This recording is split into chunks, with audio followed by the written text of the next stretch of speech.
What is up, bros and broettes? I'm Inkslasher44, and today I'm going to tell you how video games changed my life. And it seems like a really, really weird subject to talk about and statement to even say, but they really, really have. In the weirdest ways they have. And to really explain this to you, I have to kind of explain how I got into video games and how that kind of spiraled into multiplayer video games, and then how that it really, really changed my life. So YouTube and video games and all of that stuff is a huge part of my life. And I don't know if you guys know this, but I also have a second channel where I don't just look at Call of Duty. I also look at other games and play other games, do Let's Plays. It's Inkslasher44 Plays. Link in the description right now. We just finishing Minecraft Story Mode Episode 1, and then on Friday we are starting Assassin's Creed Syndicate, while we're also doing Until Dawn. But video games are a huge part of my life. So how am I going to explain this to you? I really, really thought through this, and I really wanted to figure out a way to best explain this to you. And I think the best way to do it is to explain how I got into video games and how it changed. So there's really two parts of it. How single-player video games really turned into multiplayer video games, because it's a totally different thing. What video games are today is completely different from what they were, because at one point it was just a single-player campaign video game that you played through, and at this weird point during Xbox 360, PS3, it really switched into you can play with your friends at any time, any game has multiplayer. It really, really changed. So we're going to talk about that. So how did I get into video games? Well, as a kid, my earliest memories of playing video games was on a computer. And the way this happened is, it just so happened my mom's boyfriend at the time, because she was a single mom, he knew how to install emulators onto a PC. And he installed an SNES emulator onto my PC. And one of my earliest memories of playing video games at all was sitting in kindergarten. I was in kindergarten. I had chicken pox, sitting on the computer, playing Yoshi's Island on this SNES emulator, and just trying not to itch the chicken pox. And Yoshi's Island, thank you very much, because you completely took my mind. Also Donkey Kong Country, I believe that was the other game I was playing too. Those two games took my mind completely off of itching the chicken pox. So there's one way video games already changed my life, but that's not really what I'm talking about. But seriously though, I remember in kindergarten playing those games, just trying not to itch my chicken pox. It's a really funny memory. But then after that, as a kid, my mom bought me for Christmas a Nintendo 64, and with that came certain games. Like, I remember Pokemon Snap was one of my favorite ones. Great game. Also, what are some other ones? Super Smash Bros. I remember wanting that game so bad, and my mom couldn't find it. She had to buy it off of eBay. And then after that, I got, from one of my birthdays, I got a GameCube. And eventually, when we moved in with my stepdad, he had a PlayStation 2, so I played those games. But then 2006 came along. In 2006, I believe it was May or March 2006, I can't remember.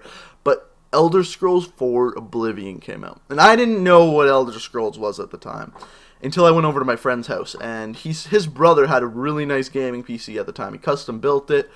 And he's like, yeah, I just downloaded this game, Oblivion. I'm like, what the fuck's Oblivion? I don't want to play Oblivion. Then he started playing Oblivion. And there was just so much to do in that game. It was bonkers. It really was. There was like the Dark Brotherhood. The Dark Brotherhood's really what drew me in, to be honest with you. But they had like the arena. He's like, yeah, if you just get bored, you can go and fight things in the arena. I'm like, I like fighting things. That game just captivated me to a point where, like, leveling up different attributes, like just all the RPG elements for it, and the huge world that you could travel through, and just all of it. To this day, I've beaten that game 4 or 5 different times. Same with Fallout 3. Like, all those Bethesda games are just so freaking captivating. But at that point, I went home that night, and I said to my mom, I'm like, I need to get a computer. I need a PC that can play this game, because look at it. Just look at it. And she's like, well, if you save up your money, you can buy yourself a PC and play the game. I was in grade 6 or 7 at the time. I'm like, I don't have a job. How am I going to save up the money? So I did. Every birthday I saved money. I would literally wait till my parents came home, walk out to their car, look if they had any like 25 cents left from getting coffee. Take that, put it in the piggy bank. Like, it saved everything. And turns out that my parents needed to buy a new PC. So my mom and my stepdad bought a new PC. My mom was like, you know what? You don't have to save your money anymore. You can just use this computer to play Oblivion. And from there, I did get into games like Team Fortress and all of that. But up to that point, there was really no online multiplayer community.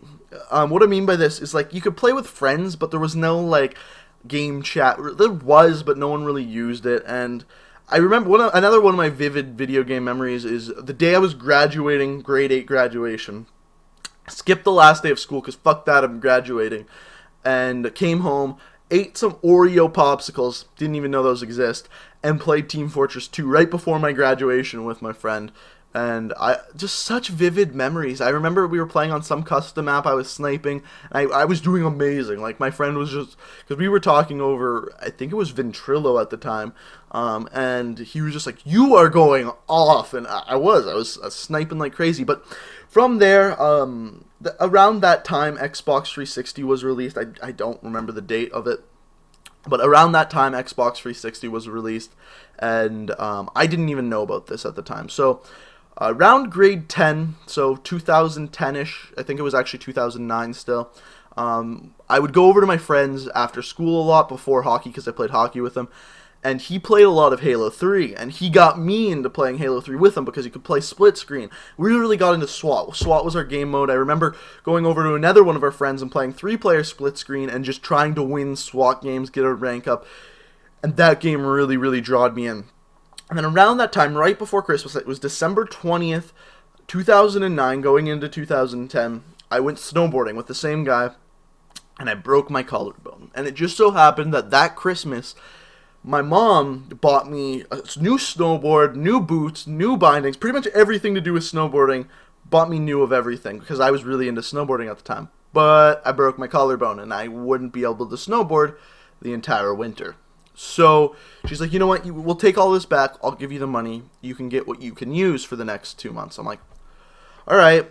I bought an Xbox 360. So I bought an Xbox 360 with Xbox Live, with Halo 3. The games it came with at the time were Kung Fu Panda and some other one that came with the bundle. And boy, did I get into playing those games. And then eventually, around February time, same friend was like, dude, you gotta try Call of Duty. You gotta try World at War. I'm like, World at War? Like, I'm gonna stick with Halo. I think I know what's good. And he's like, no, you gotta try it. So eventually I went over to his house and he's playing it. And he's like, yeah, you can level up. I see him leveling up. He's like, you can complete these challenges. And the games are about 10 minutes. And then I'm like, fuck, this game's good too. So I ended up getting that game and I got really, really into that game. And I remember this is my most vivid memory ever in a Call of Duty game. One night, my parents went out to bingo, and at about 1 in the morning, they came home, and that was really late for coming home from bingo. And my mom came straight downstairs, didn't take off her coat. I'm like, what's going on? And then I'm playing World at War, Team Deathmatch on Roundhouse. We were winning 58-23, so we're destroying them.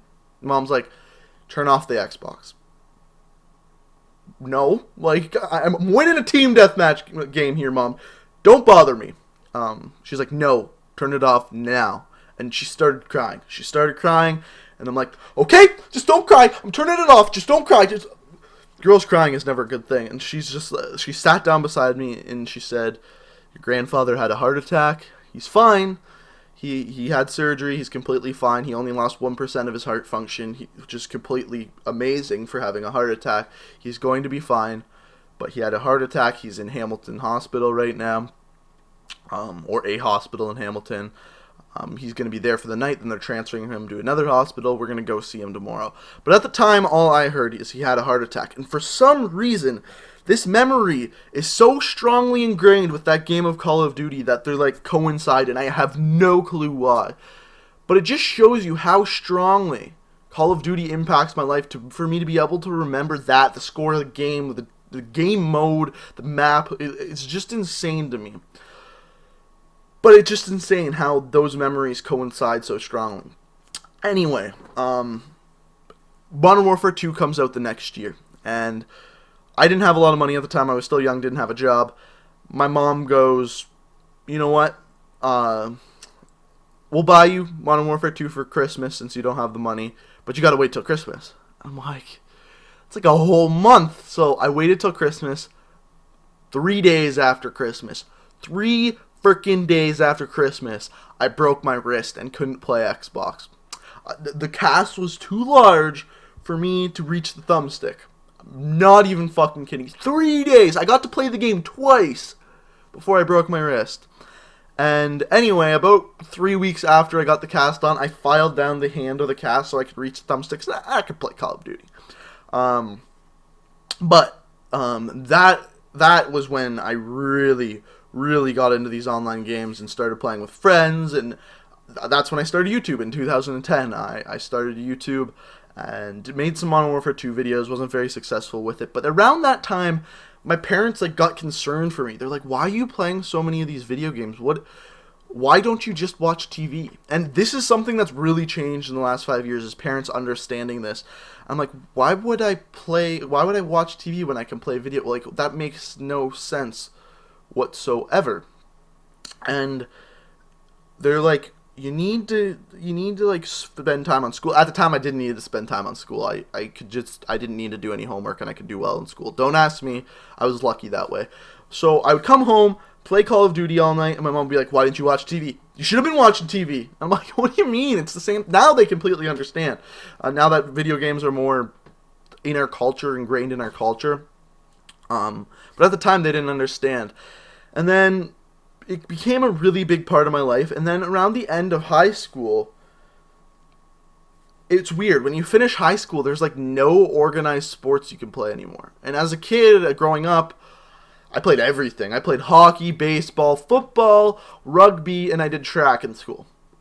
That's a lot of fucking sports. And I'm a really competitive person, and I love that. And the whole competitive idea of Call of Duty, the idea that you can finish on top of a leaderboard and everyone in that leaderboard can know you're better than them, was amazing to me. The whole idea of you killing someone and you being able to hear, oh, you're a fucking camper, after you've jumped over a wall and killed them, it so strongly plays to that competitive part of me growing up and playing sports and all of that stuff, that it almost replaced sports for me and filled a hole that couldn't really be filled any other way.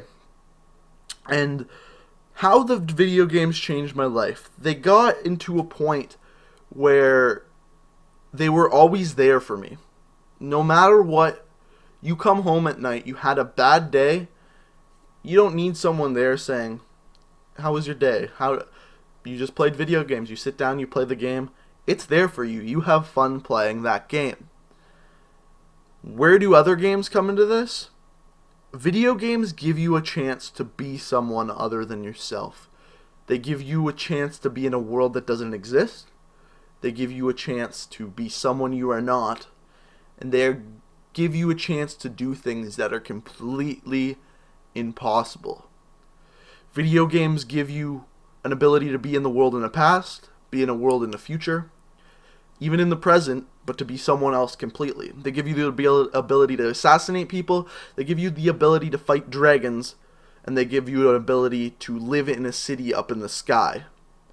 Things that are completely impossible in real life can become possible through a controller. And that is something that can always be there for you when you come home from a bad day, when you're upset about something, or when you're as happy as can be. It's always there for you. And that's something that can't always exist in the rest of your life. And it's a constant that will always be there as long as people are making video games. And I think that's absolutely fantastic. So how did video games change my life?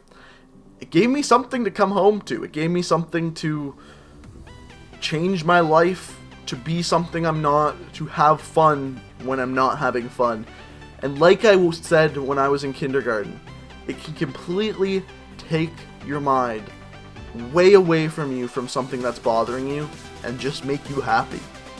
And that's fantastic. So I hope you guys enjoyed this video. If you did, go ahead and leave a like rating. It'd be super greatly appreciated. I hope you enjoyed. And until next time, guys, peace out.